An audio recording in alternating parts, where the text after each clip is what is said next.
these certain characters that you always come across, and they're never sober. They're always drunk. They're always having problems with whatever bar girl that they're involved with. And then you have these like shady a-holes that are a combination of drunk, like mongers and drunks, and scam artists. We had a huge argument over it. He threatened to fight me. And I'm like, dude, I'm not gonna fight like a guy in his mid-60s. When you're around these areas all the time, you're always around these like degenerates and drunks, because I'm just gonna call it out for what it is. You're around these kind of characters from all over the world. That's what attracts them over here.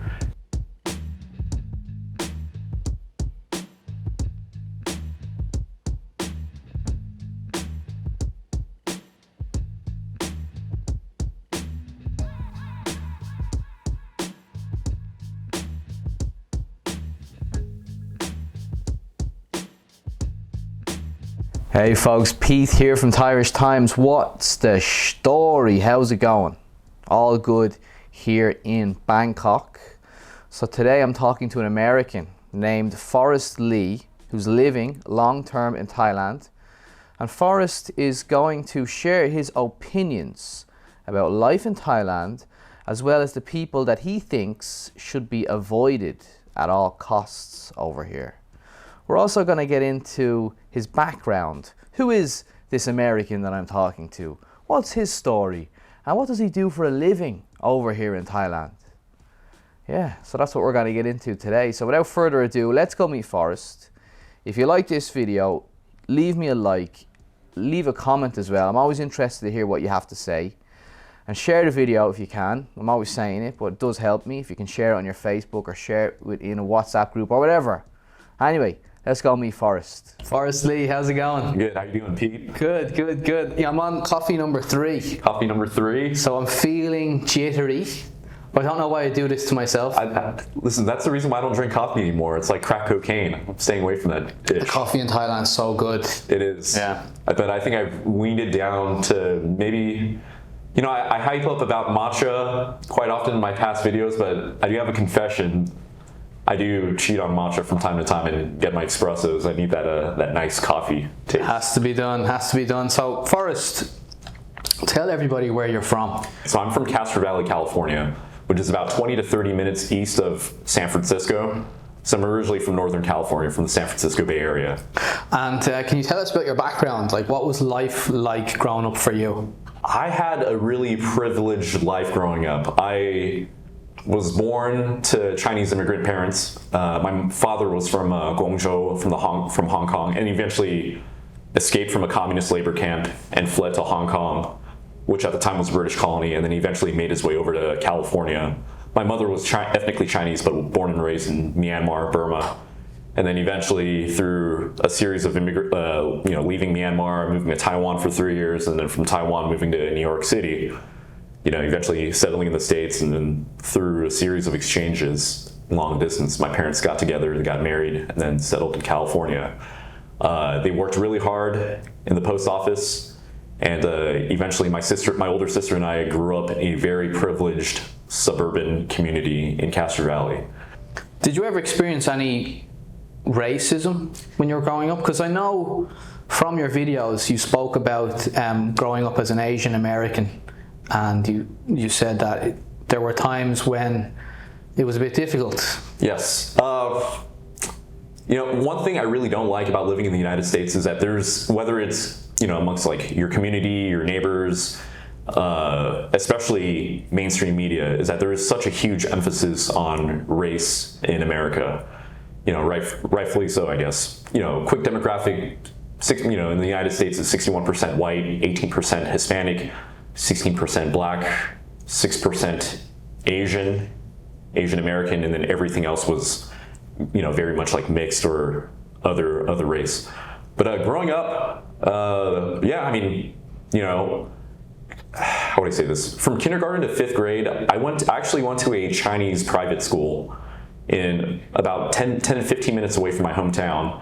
But from grade 6 to grade 8, which is middle school, from the age of 12 to 14, I experienced, a good amount of racism, and then high school, moving forward, experienced a decent amount of racism where kids would call me, chink, gook, jap, would get into a lot of fights over that. And it was, it was pretty damn annoying just experiencing, all sorts of racism. Yeah. And it also doesn't help that, as coming from an Asian American perspective, mainstream media, Hollywood, they stigmatized Asian American men as very effeminate, men, unmasculine, and Asian women are oftentimes, sexualized as this prime, exotic, sultry, type of woman that you would want to date. So growing up, I did experience a lot of racism. It sucks. It's only made me stronger. But at the same time, growing up in the 90s, like I didn't exactly have any, just any like Asian American media figures that I can look up to, with the exception of like, well, I guess you could say like Bruce Lee, Whereas like this current generation, at least they have plenty of guys that they can look up to on like YouTube or, I guess Twitch, Simu Liu from Shang-Chi, Twitch. At least there's more prominent figures on social media platforms that that you have people that you can actually look up to. Versus for me, like I didn't really have anyone that I can look up to in regards to media or like. So let's talk about your life in Thailand. So how did you end up coming over here? Growing up in the States, went to university. After I graduated from university, instead of pursuing my original path of going to law school, I enlisted in the military. So I did close to 6 years in the U.S. Army.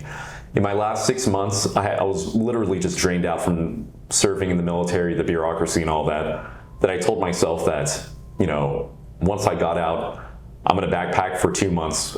Thailand, Myanmar, and then Vietnam, all due to like the influence of, rest his soul, Anthony Bourdain. Just watching him on Parts Unknown and No Reservations, he's really inspired me when it comes to travel and like living the Southeast Asian lifestyle. I know he was really big on Thailand, and I know his favorite country was Vietnam. So because of watching his content, his documentaries, I was inspired to like, once I got out, I'm like, I'm going to get the hell out of the military and I'm going to backpack around, Thailand. But you ended up living over here. You're living here now. Yeah, living here now. So this was back in 2017 when I had my first taste of Thailand. And right when I stepped off the plane and checked into my condo over at Rama 9, I like smelling the Bangkok streets, seeing street food everywhere, that raw, like, concrete jungle sound when I was initially dropped off. I was like, wow, this is some raw, like, crazy shit. I was completely enamored by like all the sensory overloads and all the ambiances all over Bangkok back in 2017. And I knew this was definitely where I felt this was home for me back in 2017. And since then, I've been coming back from 2018, 2019, and 2 years ago, I decided to settle here for good and use it as my base. So I'm much happier living here in Thailand compared to my home country in the United States. Well, what do you do for a living over here then? If you're living over here full time, where's the moolah coming from? So the moolah is coming from, I know a lot of people are really shy about divulging their finances, but of course, YouTube, I do it for fun. But then a lot of my money is heavily invested in, I'm into a lot of REITs, which stands for Real Estate Investment Trusts. So then obviously I'll put money down and then they'll pay me in the form of dividend income. So let's say if let's say it's kind of different compared to, let's say, if you were to own, let's say, property in your home country, and then you hire tenants and then you rent out your property and they give you money every month. Whatever that money is agreed. But for me, let's say if you were to put that money into like a corporation that specializes in real estate, like let's say BlackRock or Blackstone, a REIT fund.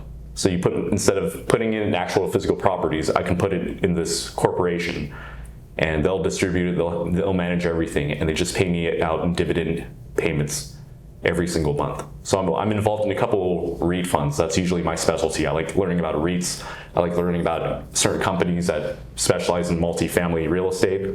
So little things like that I'm pretty interested in. You might not answer this, but I'm going to ask you, how much money are you investing into this?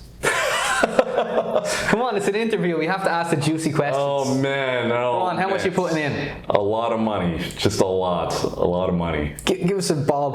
Give us a little figure there. A little figure? Yeah. Put Put some numbers in there. No, I can't. I don't know if I feel comfortable asking.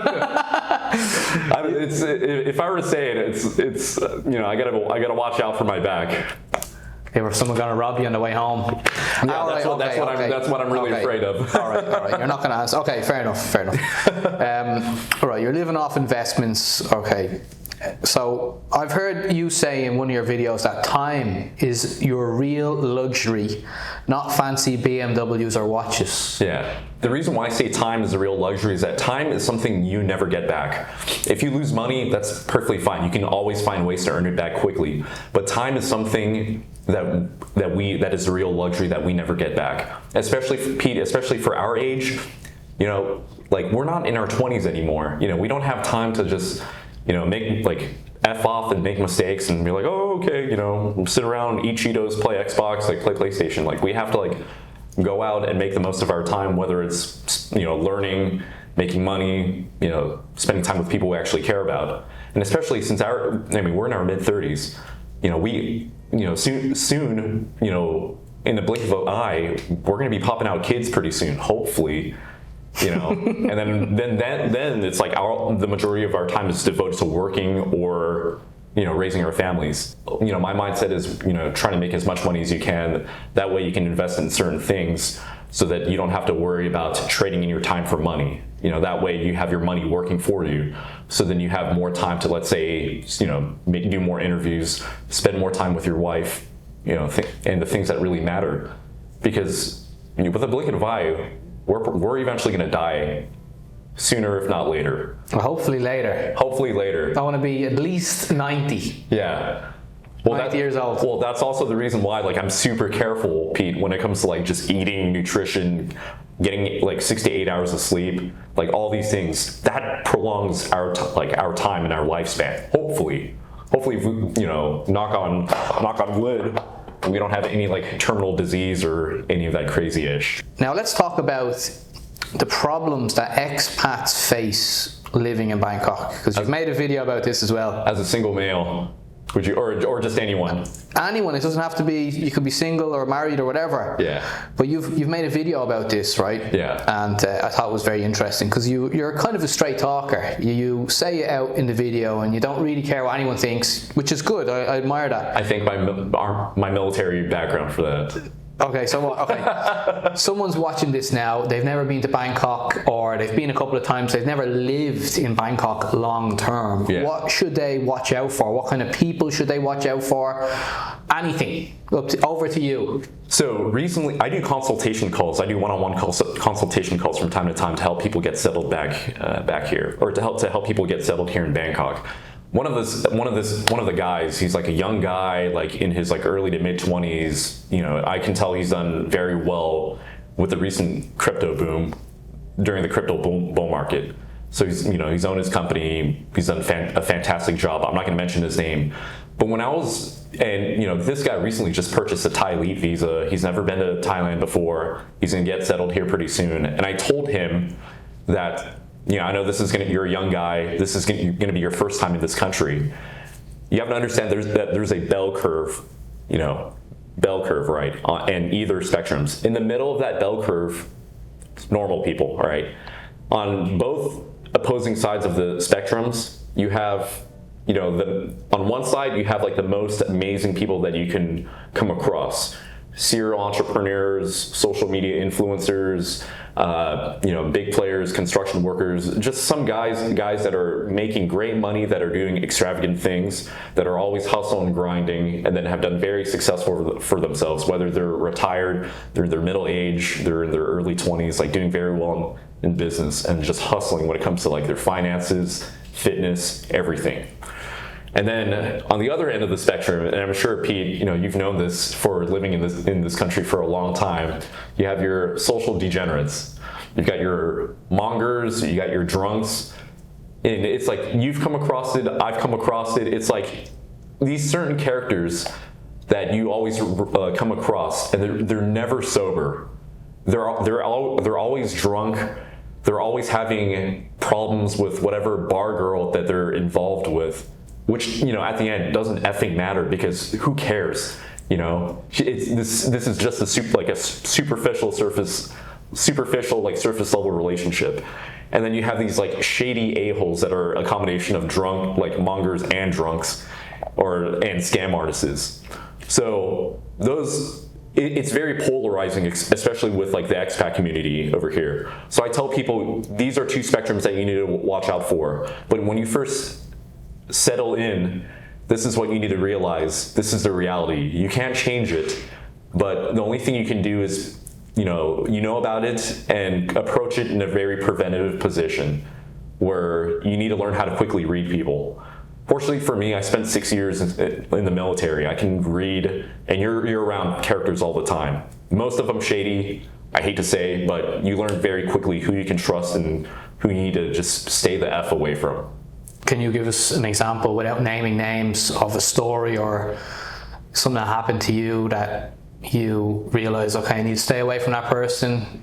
Any stories like that? So there was a particular character that I became good friends with back when I first came back to this country in December 2020, right when I was going through alternative state quarantine. And, I thought he was a pretty cool, I thought he was a really cool dude, just a cool dude to hang out with and whatnot. And then, that he eventually settled to where he was going to settle, over in I'll just say it, over in Pattaya. And eventually, from like time to time, like I would get phone calls from him, telling me about, oh man, I was involved in what's that dating app that all the older guys use, Thai Friendly. So he would just call me and just stress over like, oh, this girl from Thai Friendly, like, she keeps asking me for like money, blah blah blah, and I'm like, dude, like who cares? This is Thai Friendly. It's like they're like, I can understand from their position because they're trying to elevate their lifestyle and they need you to, climb up. So it was I visited him over the course of months until 1 month, pretty much like he was quickly involved with a girl that was actually going to leave Pattaya to go to another different place. And within a span of 2 weeks of meeting her, she eventually he asked her to move in with him. And I'm like, dude, like I even told him, dude, you're like 30 years older than me and you should be smart about this. Like I'm from the outside, I'm like, dude, I don't think it's a good idea. You've only known her for 2 weeks. But this guy was heavily like head over heels for said female. And eventually, like, there was a time when I wanted to crash at his place for a couple days. But within, I think the 4th day, he was like, pretty much, I can tell from said, I know he said it in a very cryptic way, but I knew that girl that he asked to move into with him influenced him on telling him to kick me out. We had a huge argument over it. He threatened to fight me. And I'm like, dude, I'm not gonna fight like a guy in his mid-60s. And he was like, come on, like let's effing fight. But eventually I just walked away. I'm like, dude, I'm not gonna fight an old man. Like this is dumb. Right after I left, he sent me some really nasty like text messages telling me to nobody likes you, go to hell. I hope you go back to America. Like nobody wants you here. And then when I like responded back to him, I'm like, dude, like I texted him, I was like, dude, what the hell is wrong with you? I never got a response. So he probably sent those messages and then blocked me. And I was just like, you know what, if he's gonna block me, I'm just gonna block him. I'm assuming he's not with her anymore, but that's one thing I've noticed. That's one thing I've noticed is that, you hear these nasty stories, whether it's from that one, I forgot, there was this one Thai channel that I saw that did like the animations of like a Thai woman like calling I know the channel, yeah, like T-Lock, blah blah blah. Guys that usually get scammed from Thai women, usually from the, like I hate to say usually from the most part, a lot of them have never had any significant dating experience back in their home country, and they come over here and they're getting all this attention out of nowhere. Or they had no attention back in their home country. They come over here, they get plenty of attention, and they just get completely enamored and fall in love. But you have to realize that, a lot of these women have ulterior motives. Slowly, they won't do it right from the beginning, but they eventually work your emotions, they work your feelings, and then they'll eventually try to find ways like, oh, I need my mom's sick, can you help me with this? Oh, the buffalo's not good, can you help me? Oh, the chicken has, terrible heartache, can you give it some medicine money? And, more likely, if not, that's not the case, So those are some things you gotta watch out for. Yeah, I know what you're saying. So, right, you're not too happy in Bangkok, right? I've seen in your videos you've been complaining a lot about living here. So who says I'm complaining? No, yeah. I haven't been complaining. I have absolutely been bitching a lot. Right. What's wrong with Bangkok? So what's wrong with? So I think a lot has to do with. I think living here in close to 2 years, I think I just need a new change of scenery, man. I think the noise pollution has to, eventually has gone to me. This is why I can never live in a big city like in San Francisco or New York City. Yeah, you said your mental health was suffering. Yeah, it's the noise pollution, and I think it's gotten to the point where the noise pollution has gotten to me so much that literally I don't get good sleep anymore. It's kind of driving me nuts a little bit. I do hang out with some friends that like to go, they love going partying. I have this one friend that he's usually at the clubs almost every single day. And, every now and then I'll go with him and I'll go party with him. But after a while, I'm just like, why am I doing this? This doesn't make me happy. I'd rather just go to bed on time and then wake up early and go to the gym or have a nice breakfast. So I think after a while, it's the noise pollution, it's the traffic that has just messed with my head after a while. So where are you going then? I'm heading over to, it's no big surprise, heading over to Chiang Mai. All right. the super, everybody calls me out on this. They're just like, it's super, you're gonna be bored. That's what I was just gonna say. You're gonna be bored there, no? Facts. But at least, I can get some good sleep. I can wake up early in the morning, train Muay Thai, live a slow life for a little bit. I'm not ruling out the idea that there's a good possibility that I'm going to eventually move back from Chiang Mai to Bangkok. And you know what? That's okay. That's okay. But eventually I need to live in Chiang Mai for a little bit just less traffic, train Muay Thai. Who knows? Maybe I might end up becoming a vegan hippie. You'll be back in 6 months because this is where the action is for a guy that's 36. You want to be meeting other people. Yeah. I mean, Chiang Mai is definitely nice. I'm not going to say it's not. It's the home of the digital nomads. So you're going to go there. You'll probably hook up with some guys that are working online and stuff like that. Yeah. But I still like Bangkok. Yeah, me too. You'd be making videos complaining about it. Of course. I have to. This is me documenting everything. All right. You're going to hear me. I'm never going to be. With my videos, I'm never going to be like, everything's great, everything's wonderful. It's like I'm documenting every single stage of the stuff that I'm going through right now. Hopefully somebody can learn about it. They can learn about what I'm going through, especially with one of my videos lately where I talk about, the problem with living in Bangkok, getting too involved in nightlife, bars, rooftop bars, alcohol, drugs. It's easily accessible. These are some things you need to watch out for. That's what gets a lot of people, isn't it? Absolutely. Yeah, the alcohol and the nightlife, they get sucked into it, drink too much, health problems, money problems, gone. Yeah. Sex tourism, bar girls, go-go's. All that money evaporates very quickly. That's why you got to have discipline. I remember an old guy, I think he's from England, told me when I first got over here, he said, whatever your vice is, Thailand will push you to the edge and then play with you. So if it's alcohol, Thailand will push you to the edge. If it's drugs, it'll push you to the edge, Yeah. And I always remember that. I always kept that in my head the whole time I've been here. One of the good things, I'm actually allergic to alcohol. Oh, like I get you got red, right? I get flush? Asian flush, alcohol flush reaction. So I lack the enzyme that filters out alcohol. So maybe 2 or 3 drinks and I'm like, all right, I'm going home, I'm gonna go sleep. Right, so are you single? I am single. So, tell us about that. It's just being newly single, or you're newly single. Single, just being single. Are you 100% single man? I'm 100% single, just dating, playing the field. And how's that? I think so far it's fine. One of my best advices is that you need to go in when you're just dating and you just be friends. Just keep it chill, just be friends, just get to know each other. No need to rush like sex or try to hook up with them immediately. I know it's super easy to do that in Thailand, but just be friends, just keep it chill. And if it works out, cool. If not, it's fine. I see a lot of guys place too much stress in, trying to hook up with this girl, trying to get a couple notches on their belts.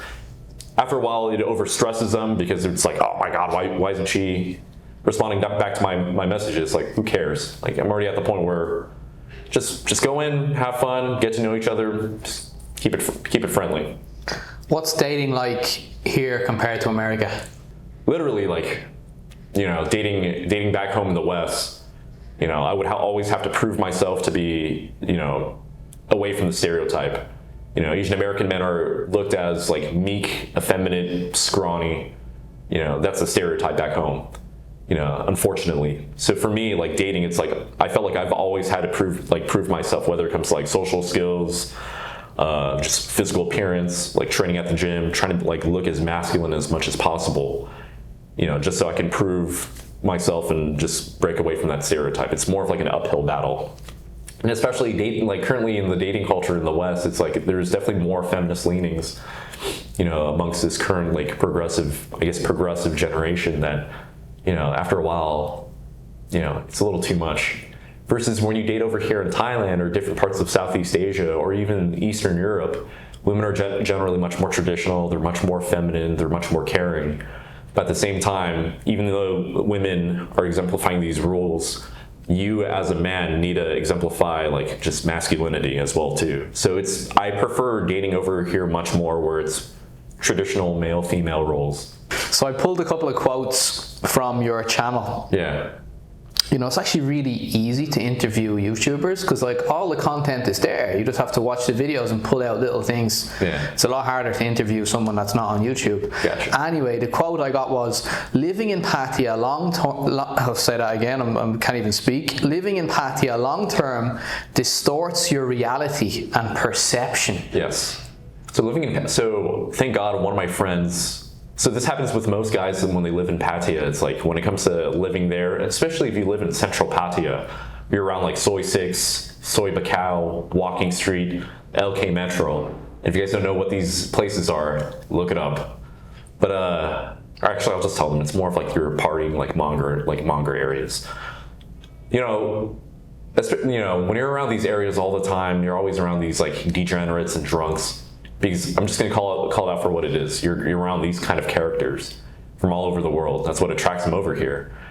And when you're using a Tinder or online dating apps like Tinder and Bumble, you're swiping like the majority of these girls are working in that type of life. So it kind of, and those kinds of relationships and interactions are all transactional. You're around this whole weird nightlife scene where, I don't know, it's like the ultimate hedonistic pleasure, but these interactions aren't real compared to, let's say, conventional dating here in Bangkok or maybe in Chiang Mai, because you're around that area. So you think that actually distorts someone's mind and they start to view, say, so it's like all Thai women as being prostitute. Yeah, all Thai women are all pros. Like they're all whore. Like I don't know if I can say. Yeah, go ahead. Yeah, it's like all Thai women are prostitutes. Are all whores. Like all they want is you're just a effing ATM machine. You end up becoming this very jaded. It distorts your perception. You end up becoming jaded, negative. Just an utterly I wouldn't say despicable person, but. When you're around these kind of characters, you start feeling it where you're like, dude, get me the hell away from this guy. So my usual rule is that I'll stay in Pattaya. I'll visit one of my good friends who isn't about that life. He has his like own life away from that certain crowd, which is why I respect him so much. So he rides his motorcycle 2 to 3 times a week. He's got his hobbies. So he's living a good lifestyle. He's doing it right. He's doing it right. He's doing it very right. he's introduced me to like his core group of friends that are involved in different businesses or running their online businesses. And he just prefers it way more over here in Pattaya over in Pattaya compared to Bangkok because it's much, the beach is right there. There's barely any traffic compared to Bangkok. It's chill. He could ride his motorcycle. Let's talk about cost of living, okay? I always say this, I've said it a couple of times. There's videos on YouTube and it says you can live in Thailand for 30k baht a month. And I'm like, I see these videos, I'm like, oh, you probably can, but you're not going to be living well. Yeah. If you want to eat at 7-Eleven, eating Mama Oho noodles for breakfast, lunch, and dinner, sure you can. So what's your cost of living? You don't have to answer exactly, but you can give it like a ballpark figure. I think realistic for a good cost of living, I'd say 2,500 to 3K. You're talking USD? USD. 2,500 to 3K USD. So 3K is around 90,000 baht? About, I can't remember. Yeah, probably around like 90K. Yeah. So around 2,500 to 3K. Is this for, say, single man or? Like single man. So if you have a family, then you're saying it's going to go up? It's going to go up significantly much more. All right, let's talk about how you handle trolls on your YouTube channel. Yeah. We all get them. There's probably some trolls watching us right now. Good. How do you handle them? 2 words. Block, delete. Yeah? Yeah. You don't engage. That's the strategy. Block, delete. Okay. All right. Usually people trolling you behind their non-avatar profiles, they're usually if they're taking the time just to, mess with you, they're literally like the most, like the scum of the earth. Negative idiots. Why waste your energy on these idiots that you've never met in real life? Who cares? Block, delete. Have you ever had any negative confrontation or critique to your face? No, not yet. Not yet. I've had constructive, people that have disagreed with me, they have said it in like a very constructive manner. I welcome all of that, because they're being respectful. But negative, not yet, no. But as I said before, block, delete, next. I like your eyes when you said that. You're just like, you can see it in your eyes. Yeah. Just like, whether it's for me, whether it's for you, or anyone from our space, block, delete. You've kind of already answered this, but I'm going to ask it anyway. Can you see yourself going back to the States in the future to live? Hell no. Really? Hell no. So you're in Thailand for the long haul? I'm in Thailand for the long haul. Pete, I shit you not, I've never been more happier in my life. Granted, there are plenty of challenges that I go through, but these challenges, if you were to look at it in the grand scheme of things, it's really not bad compared to like living back home in the States. I can get into the whole political scene or social scene or whatever, but I'm very happy over here. I'm extremely happy over here. I can tell from, the way I meet people, positivity. Guys like us, us outsiders, us expats that live over here, meeting one another, we all have the same mindset where we're just not happy where we're at. We want to come to a better place to enrich our lifestyle. So no, I do not want to move back to the States. If, in the worst case scenario, your assets, something happens to your assets, 0. Yeah. Fail. They fail.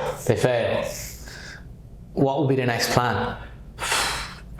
I don't know, but I'll figure something out.